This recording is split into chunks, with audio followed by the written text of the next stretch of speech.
പ്രിയപ്പെട്ട വിദ്യാർത്ഥികളെ, 10ാം ക്ലാസ്സിലെ മാറിയ IT ടെക്സ്റ്റ് ബുക്കുമായി ബന്ധപ്പെട്ട പ്രവർത്തനങ്ങളാണ് ഈ വീഡിയോയിൽ ഉൾപ്പെടുത്തിയിട്ടുള്ളത്. മുമ്പ് നാം പഠിച്ചിട്ടുള്ള ഓപ്പറേറ്റിംഗ് സിസ്റ്റമായിട്ടുള്ള 18.04 എന്നതിൽ നിന്നും വളരെ വ്യത്യസ്തമായ രീതിയിലുള്ള ഇൻ്റർഫേസോട് കൂടിയിട്ടുള്ള ഒരു ഓപ്പറേറ്റിംഗ് സിസ്റ്റമാണ് പുതിയ ടെക്സ്റ്റ് ബുക്കിനുമായി ബന്ധപ്പെട്ട് ഇപ്പോൾ നാം ഉപയോഗിക്കുന്നത്. ഉബുണ്ടു 22.04 വെർഷനാണ് ഇപ്പോൾ നാം പരിശീലനത്തിനായി ഉപയോഗപ്പെടുത്തുന്നത്. ഉബുണ്ടു 22.04 വെർഷനിലെ ഇൻ്റർഫേസ് നാം ഈ കാണുന്ന പോലെയാണ്. ഇവിടെ ഓരോ ആപ്ലിക്കേഷനും നാം സെർച്ച് ചെയ്താണ് കണ്ടുപിടിക്കുന്നത്. ആപ്ലിക്കേഷൻ സെർച്ച് ചെയ്യുന്നതിനായി ചുവടെ നൽകിയിട്ടുള്ള ഷോ ആപ്ലിക്കേഷൻസ് എന്ന് കാണിച്ചിട്ടുള്ള ഓപ്ഷൻ ഉപയോഗപ്പെടുത്തുക. ഇവിടെ ഇങ്ക്സ്കേപ്പ് എന്ന് സെർച്ച് ചെയ്ത് നാം സോഫ്റ്റ്വെയർ നമുക്ക് കണ്ടെത്തി ഓപ്പൺ ചെയ്യാൻ സാധിക്കുന്നതാണ്. ഇങ്ക്സ്കേപ്പ് സെർച്ച് ചെയ്യുമ്പോൾ നമുക്ക് ലഭിക്കുന്ന ഇത്തരത്തിലുള്ള ഒരു ഓപ്ഷനാണ്. ഇവിടെ ന്യൂ ഡോക്യുമെൻ്റ് ക്ലിക്ക് ചെയ്യുക. ഇതോടുകൂടി ഇങ്ക്സ്കേപ്പ് സോഫ്റ്റ്വെയർ ഓപ്പൺ ചെയ്ത് വന്നിട്ടുണ്ട്. ഇത് സൂം ഔട്ട് ചെയ്യാനും സൂം ചെയ്യാനുമൊക്കെയുള്ള സൗകര്യം നമുക്ക് ലഭ്യമാണ്. ഒന്നാമത്തെ പാഠഭാഗം ഡിസൈൻ ഫാക്ടറി എന്നുള്ളതാണ്.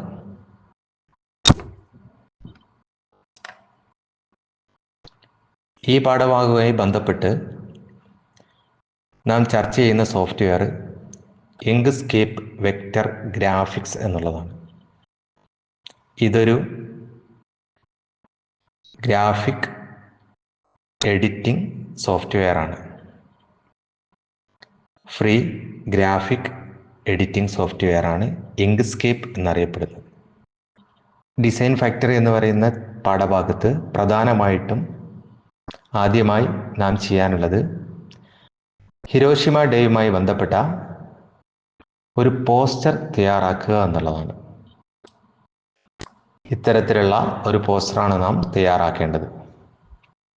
Say no to war, August 6 Hiroshima day. ഈ രീതിയിലുള്ള ഒരു പോസ്റ്റർ തയ്യാറാക്കുക എന്നുള്ളതാണ് ആദ്യമായി നാം ചെയ്യാൻ പോകുന്നത്. അതിനായി ഇങ്ക്സ്കേപ്പ് സോഫ്റ്റ്വെയർ ഓപ്പൺ ചെയ്തതിന് ശേഷം നമുക്ക് ആവശ്യമായ വലുപ്പത്തിലുള്ള ഒരു പേജ് ക്രമീകരിക്കുക എന്നുള്ളതാണ്. അതിനായി ഫയൽ, ഡോക്യുമെന്റ് പ്രോപ്പർട്ടീസ് എന്ന ഓപ്ഷൻ തിരഞ്ഞെടുത്തുകൊണ്ട് പേജ് A4 തിരഞ്ഞെടുക്കാം. അതല്ലാതെ വിഡ്ത്ത്, ഹൈറ്റ് എന്നിവ കൃത്യമായി നൽകിക്കൊണ്ട് നമുക്ക് ആവശ്യമായ വലുപ്പത്തിലുള്ള ക്യാൻവാസ് നമുക്ക് തയ്യാറാക്കാൻ സാധിക്കുന്നു. ഇവിടെ A4 എന്ന ഓപ്ഷനാണ് ഞാൻ തിരഞ്ഞെടുത്തിട്ടുള്ളത്. പോർട്രേറ്റ് ഓറിയൻറ്റേഷൻ പോർട്രേറ്റ് ആക്കി സെലക്ട് ചെയ്തിട്ടുണ്ട്. അതിനുശേഷം ഇവിടെ ഈ വിൻഡോ ക്ലോസ് ചെയ്യുന്നതിനായി ക്ലോസ് ടാബ് ക്ലിക്ക് ചെയ്യും. ഇപ്പോൾ A4 വലുപ്പത്തിലുള്ളൊരു പേജ് ഇവിടെ നമുക്ക് ലഭ്യമാണ്. ചിത്രത്തിൽ കാണിച്ചിരിക്കുന്ന പോലെ ബാക്ക്ഗ്രൗണ്ട് ഒരു ബ്ലാക്ക് കളറിൽ നൽകുകയാണ് നാം ആദ്യമായിട്ട് ചെയ്യേണ്ടത്. അതിനായി ടൂൾ ബാറിലെ ക്രിയേറ്റ് റെക്റ്റാങ്കിൾസ് ആൻഡ് സ്ക്വയേഴ്സ് എന്ന ഓപ്ഷൻ തിരഞ്ഞെടുത്തുകൊണ്ട് ഒരു റെക്റ്റാങ്കിൾ വരയ്ക്കുക എന്നുള്ളതാണ്. ഈ വരച്ചിട്ടുള്ള റെക്റ്റാങ്കിളിന് നാം ഉദ്ദേശിച്ച കളറല്ല നമുക്ക് ലഭ്യമായിട്ടുള്ളത്. ചുവടെ കളർ പാലറ്റ് നമുക്ക് ലഭ്യമാണ്. കളർ പാലറ്റിൽ നിന്നും ബ്ലാക്ക് കളർ നമുക്ക് സെലക്ട് ചെയ്ത് ഇതിൻ്റെ പശ്ചാത്തല നിറം ബ്ലാക്ക് ആക്കി നമുക്ക് മാറ്റാൻ സാധിക്കുന്നതാണ്. ഇങ്ക്സ്കേപ്പ് സോഫ്റ്റ്വെയർ ഓപ്പൺ ചെയ്തതിന് ശേഷം നാം ആദ്യം ചെയ്യേണ്ട ഒരു പ്രവർത്തനമാണ് ഒബ്ജക്റ്റ് മെനുവിലെ fill and stroke tab open ചെയ്യുക എന്നുള്ളത്. ഇങ്ക്സ്കേപ്പിലെ പല പ്രധാനപ്പെട്ട പ്രവർത്തനങ്ങളും ചെയ്യുമ്പോൾ ഫിൽ ആൻഡ് സ്ട്രോക്ക് ടാബ് നമുക്ക് ആവശ്യമായതിനാൽ ഇത് മുൻകൂട്ടി ഓപ്പൺ ചെയ്യേണ്ടതാണ്. അടുത്തതായി സേ നോ ടു വാർ എന്ന് ടൈപ്പ് ചെയ്ത് നിറം നൽകി പോസ്റ്ററിൽ കാണിച്ചിരിക്കുന്ന പോലെ തയ്യാറാക്കുക എന്നുള്ളതാണ്. സേ നോ ടു വാർ എന്ന് നമുക്ക് ടൈപ്പ് ചെയ്യാം. ടൈപ്പ് ചെയ്യുന്നതിനായി ടൂൾ ബാറിലെ create and edit text object എന്ന ഓപ്ഷൻ തിരഞ്ഞെടുക്കുക. 3 ഭാഗങ്ങളായി നമുക്ക് ടെക്സ്റ്റ് ടൈപ്പ് ചെയ്യാം. സേ നോ ടു എന്നുള്ളത് മറ്റൊരു ടെക്സ്റ്റും വാർ എന്ന് മൂന്നാമതൊരു ടെക്സ്റ്റ് നമുക്ക് ടൈപ്പ് ചെയ്യാം. ഈ ടെക്സ്റ്റിന് ഫോണ്ട് സൈസ്, അതേപോലെ തന്നെ ഫോണ്ട് കളർ എന്നിവ നൽകേണ്ടതുണ്ട്. ഇവിടെ ടെക്സ്റ്റിന് നമുക്ക് 125 സൈസ് നമുക്കിവിടെ നൽകാം. മുകളിൽ ടെക്സ്റ്റ് 125 ആക്കി മാറ്റാം.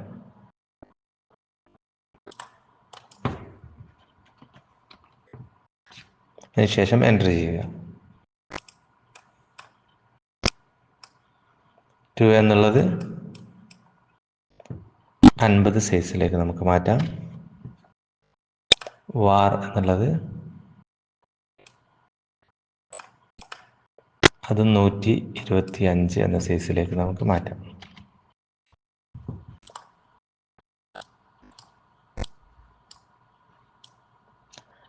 ഇതിനുശേഷം ഇതിന് കൃത്യമായിട്ടുള്ള കളർ നൽകുക എന്നുള്ളതാണ്.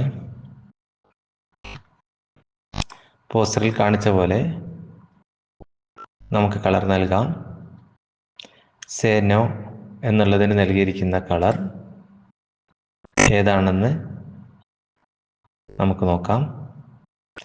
സേ നോ എന്നുള്ളത് സെലക്ട് ചെയ്ത് കളർ പാലറ്റിൽ നിന്നും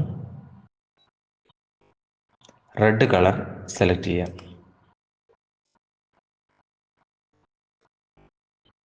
അതേപോലെ വാർ എന്നുള്ളത് യെല്ലോ കളർ സെലക്ട് ചെയ്ത് യെല്ലോ കളറിലേക്ക് നമുക്ക് മാറ്റിയെടുക്കാം. അടുത്തതായി സേ നോ ടു വാർ എന്നുള്ള ടെക്സ്റ്റ്, ഈ ടെക്സ്റ്റിൻ്റെ ഫോണ്ട് മാറ്റുക എന്നുള്ളതാണ്. ഉബുണ്ടു കണ്ടൻസ്ഡ് എന്നുള്ള ഫോണ്ടിലേക്ക് ഇതിനെ മാറ്റേണ്ടതുണ്ട്. അതിനായി സെലക്ട് ചെയ്തതിന് ശേഷം ഫോണ്ട് ഉബുണ്ടു കണ്ടൻസ്ഡ് എന്ന് മാറ്റുക.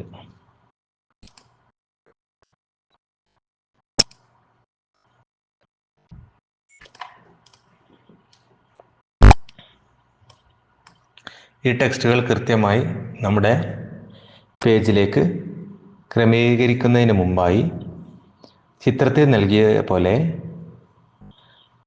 അല്പം ബോൾഡ് ആക്കേണ്ടതുണ്ട്. സേ നോ എന്നുള്ളത് അല്പം ബോൾഡാണ്. വാർ എന്നുള്ളതും വളരെ കൂടുതലായി ബോൾഡ് ചെയ്തിട്ടുണ്ട്. ഇവിടെ ബോൾഡ് ചെയ്യുന്നതിനായി സ്ട്രോക്ക് വിഡ്ത്ത് കൂടുതലായി നൽകുകയാണ് നാം ചെയ്യുന്നത്. ഇപ്പോൾ ഇവിടെ ഫിൽ കളർ നാം നൽകി കഴിഞ്ഞു. സ്ട്രോക്ക് വിഡ്ത്ത് അല്പം കൂട്ടിക്കൊടുക്കുക. അതിനുവേണ്ടി സ്ട്രോക്ക് സ്റ്റൈൽ ക്ലിക്ക് ചെയ്ത് പ്ലസ് ബട്ടൺ ക്ലിക്ക് ചെയ്യുക.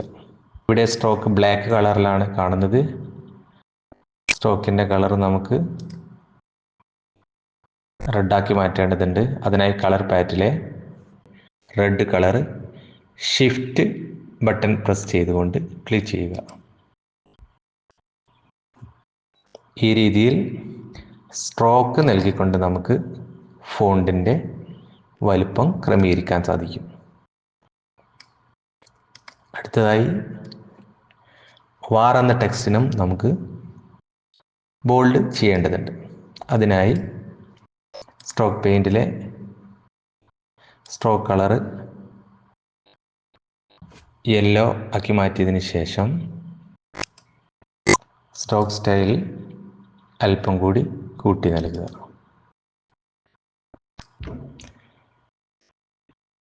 അടുത്തതായി ഒരു ഷേപ്പിനുള്ളിൽ, ഒരു റെക്റ്റാങ്കിളിനുള്ളിൽ ഇവിടെ ടൈപ്പ് ചെയ്ത് നൽകിയിട്ടുണ്ട്. അതിനായി ക്രിയേറ്റ് റെക്റ്റാങ്കിൾ ടൂൾ എടുത്ത് ചെറിയൊരു സ്ക്വയർ വരച്ചതിന് ശേഷം കളർ നൽകുക. ഇവിടെ സ്ട്രോക്ക് ഓൾറെഡി നൽകിയിട്ടുണ്ട്, സ്ട്രോക്ക് ഒഴിവാക്കിയേക്കാം.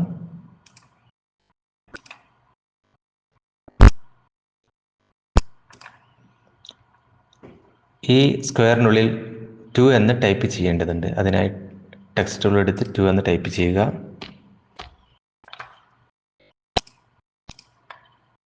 ഫോണ്ട് ഉബുണ്ടു കണ്ടൻസ്ഡ് എന്ന് മാറ്റുക.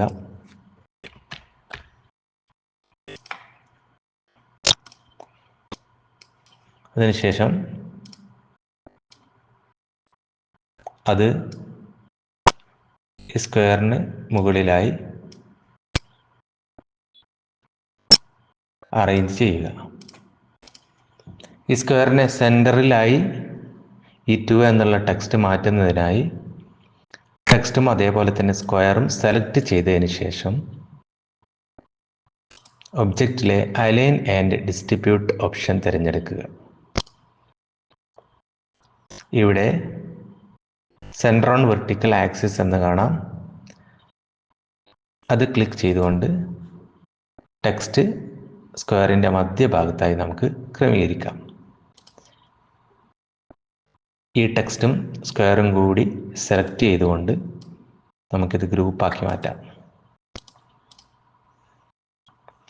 ഇത്രയും ചെയ്തതിന് ശേഷം ഈ ടെക്സ്റ്റ് നമ്മുടെ ക്യാൻവാസിലേക്ക് ചേർക്കുകയാണ് വേണ്ടത്. സേ നോ എന്നുള്ള ടെക്സ്റ്റ് നമുക്ക് ആദ്യം കൊണ്ടുവരാം.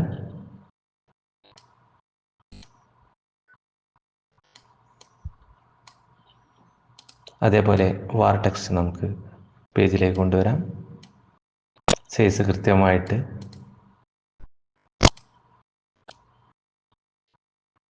അറേഞ്ച് ചെയ്തതിന് ശേഷം നാം തയ്യാറാക്കിയ 2 എന്നുള്ള ടെക്സ്റ്റ് കൂടി നമുക്കിവിടെ ഈ ക്യാൻവാസിലേക്ക് കൊണ്ടുവരാം. ഇവിടെ ടെക്സ്റ്റിൻ്റെ കളറ് വൈറ്റ് ആണ്. അതുകൊണ്ട് തന്നെ ഈ ടെക്സ്റ്റിൻ്റെ കളർ നാം വൈറ്റ് ആക്കേണ്ടതുണ്ട്. ഇവിടെ ഗ്രൂപ്പ് ചെയ്തിട്ടുള്ള ഈ ടെക്സ്റ്റ് അൺഗ്രൂപ്പ് ചെയ്തതിന് ശേഷം നമുക്ക് സെലക്ട് ചെയ്ത് വൈറ്റ് കളർ നൽകാം. ഇത്രയും ചെയ്തതിന് ശേഷം ചിത്രത്തിൽ കാണിച്ചിരിക്കുന്ന പോലെ ഓഗസ്റ്റ് 6 ഹിരോഷിമ ഡേ എന്ന് ടൈപ്പ് ചെയ്യുകയാണ് വേണ്ടത്. അതിനായി നമുക്ക് വീണ്ടും ടെക്സ്റ്റ് ടൂൾ ഉപയോഗപ്പെടുത്താം. Create and edit text object tool എടുത്തുകൊണ്ട് ഓഗസ്റ്റ് 6 എന്ന് ടൈപ്പ് ചെയ്യുന്നു.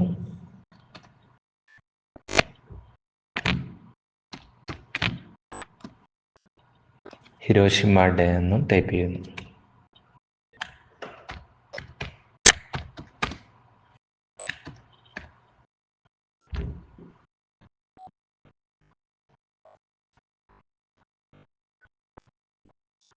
ഓഗസ്റ്റ് 6 എന്നുള്ളത് യെല്ലോ കളറിലാണ് നൽകിയിട്ടുള്ളത്. അതിനായി ഓഗസ്റ്റ് 6 എന്നുള്ളത് സെലക്ട് ചെയ്ത് യെല്ലോ കളർ നൽകാവുന്നതാണ്.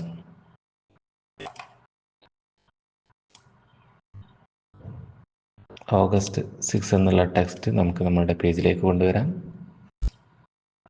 കൃത്യമായ സൈസ് ഉറപ്പാക്കി ക്യാൻവാസിലേക്ക് അറേഞ്ച് ചെയ്യുക.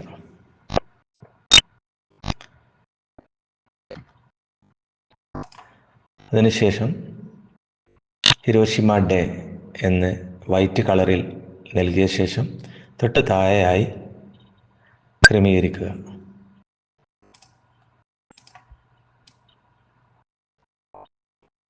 ഇവിടെ ബ്ലാക്ക് കളറിലാണ് ടെക്സ്റ്റ് ഉള്ളത്, അതുകൊണ്ടാണ് നാം ഇവിടെ കാണാൻ സാധിക്കാത്തത്. വൈറ്റ് കളർ സെലക്ട് ചെയ്തുകൊണ്ട് ഹിരോഷിമ ഡേ എന്നുള്ളത് വൈറ്റ് കളറിലേക്ക് മാറ്റുക. അടുത്തതായി പോസ്റ്ററിൽ കാണിച്ചിരിക്കുന്ന പോലെ 2 ചെറിയ ലൈൻ നാം ഇതിലേക്ക് ഉൾപ്പെടുത്തേണ്ടതുണ്ട്. ലൈൻ വരക്കുന്നതിന് വേണ്ടി ടൂൾ ബോക്സിലെ draw Bezier curves and straight line എന്ന ടൂൾ ഉപയോഗപ്പെടുത്താം. ടൂൾ സെലക്ട് ചെയ്തതിന് ശേഷം ഈ രീതിയിൽ ക്ലിക്ക് ചെയ്തുകൊണ്ട് ഡ്രാഗ് ചെയ്തുകൊണ്ട് ലൈൻ നമുക്ക് വരക്കാൻ സാധിക്കുന്നതാണ്. ലൈൻ വരയ്ക്കുമ്പോൾ ശ്രദ്ധിക്കേണ്ട കാര്യം, ബേസിയർ ടൂൾ എടുത്ത് ക്ലിക്ക് ചെയ്തതിന് ശേഷം ഡ്രാഗ് ചെയ്ത് ഡബിൾ ക്ലിക്ക് ചെയ്യുക. ഇതിൻ്റെ സ്ട്രോക്ക് നമുക്ക് അല്പം കൂട്ടിക്കൊടുക്കാം. അതിനായി ഫിൽ ആൻഡ് സ്ട്രോക്കിലെ സ്ട്രോക്ക് പെയിൻറ്, ഫിൽ ആൻഡ് സ്ട്രോക്കിലെ സ്ട്രോക്ക് സ്റ്റൈല് അല്പം